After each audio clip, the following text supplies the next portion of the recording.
Unity、Unreal、Godot、RPG、Maker 这么多游戏引擎，到底该选哪一个？最重要的是，哪款引擎更方便搭配 AI？ 我以我多年学 Unity 的文科生身份，以我制作出 App 游戏的经验来分享2025年从 AI 这个角度看，应该如何选择游戏引擎。既然是从和 AI 搭配的角度选，那就只有 Unity 和 Godot 了。先说 Unreal 的尴尬，因为 Unreal 主要是用可视化编程蓝图，从最初的版本就主打不写代码的开发方式。虽然也可以用 C++，但是网上你能找到的大部分解决方案都是用蓝图。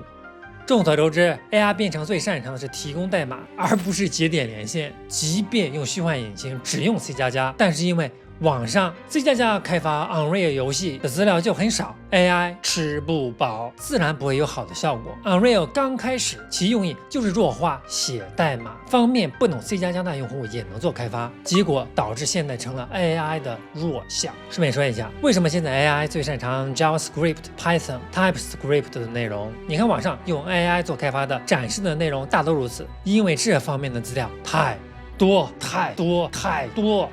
，AI 都吃撑了，外加算法很猛，等于是有无限家产的高智商富二代，不强就没天理了。Unity 和 Godot 自己都没想到，现在在 AI 的角度上，他们占了先机。这二位刚开始都是以代码编程为基础 ，Unity 是 C# 和基于 JavaScript 的 UScript，Godot 是基于 Python 的 JDScript。后来 Unity 专注于 C#， 去掉了 JS 语言的支持 ，Godot 加入了 C# 和 C++ 的支持。当然，用 Godot 的话，还是 JDScript 最好，毕竟是亲儿子，所以资料多。我当初费了很多年研究 Unity， 终于感觉悟到了什么之后，先是使用 Unity UI 做了2款外语学习 App， 又做了3款手机小游戏，一款已经上架，一款因为懒得更新被下架，另一个快做好时，结果把它给忘了。准备今年上架。长期积累的经验也让我在更复杂的游戏和 AR 上也开始结果了。你后面会看到我陆续发布 2D、3D、AR 的成品。我当初开始学时还没有可用的 AI， 只能硬着头皮跟教程学，放弃了很多次。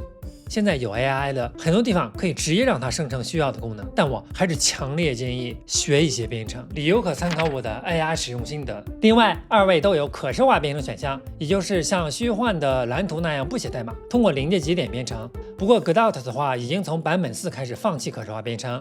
Unity 一是有本家的可视化编程 UVS， 也是我现在常用的工具；二是有人气极大的 Playmaker 这样的第三方插件。但就开发游戏的方式，网上主要的资料还是代码编程，这等于阴差阳错的方便了 AI 的介入。否则你让 AI 去研究怎么连接节点，不论 Unity 的 C# 还是 Godot 的 Python， 都有充足的资料让 AI 咀嚼。